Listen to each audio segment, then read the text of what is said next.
आधी रात को यूक्रेन की राजधानी कीव पर हुआ ड्रोन से भयानक हमला।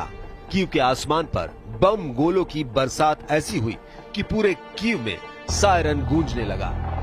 चारों तरफ चीख पुकार मच गई।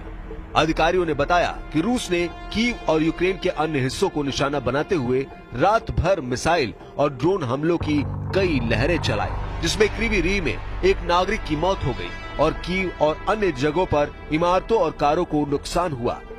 मेयर विटाली क्लिट्स्को ने टेलीग्राम पर कहा कि राजधानी पर अलग अलग फ्रीक्वेंसी वाले ड्रोन हमलों ने कई आवासीय घरों और कारों को नुकसान पहुंचाया है, लेकिन किसी के घायल होने की तत्काल कोई रिपोर्ट नहीं है। यूक्रेन की वायुसेना ने रविवार को कहा कि रूस ने रात भर के हमले में 267 ड्रोन लॉन्च किए। यूक्रेन ने दावा किया कि उसने 138 ड्रोन को मार गिराया और जैम किए जाने के बाद 119 रडार से गायब हो गए। साथ ही रूस ने 3 बैलिस्टिक मिसाइलें भी लॉन्च की। इससे पहले रूस ने यूक्रेन के दक्षिणी पूर्वी शहर जापोरिजिया पर जबरदस्त हवाई हमला किया था। हमले में कम से कम 13 लोग मारे गए और 63 घायल हो गए। विस्फोट से घायल निवासियों के साथ साथ सड़क पर शव बिखरे पड़े थे।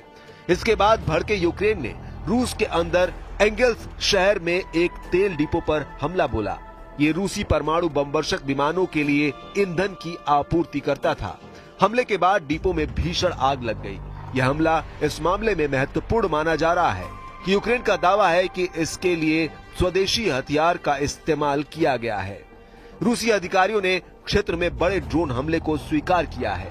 जनरल स्टाफ ने कहा कि सीमा से लगभग 600 किलोमीटर पूर्व में रूस के सेराटोव क्षेत्र में एंगल्स के पास तेल डिपो स्थित है। यूक्रेनी सेना ने क्रिस्टल तेल डिपो में कई विस्फोटों की सूचना दी।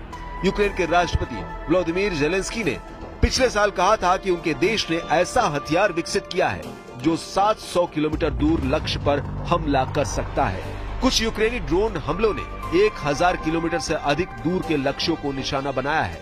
रूस यूक्रेन युद्ध के 3 साल कल पूरे हो रहे हैं। इस जंग में अब तक दोनों देशों के 2 लाख से ज्यादा सैनिक मारे जा चुके हैं। करीब 8 लाख सैनिक घायल हुए हैं। यूक्रेन के 1 करोड़ से ज्यादा लोग बेघर हो चुके हैं।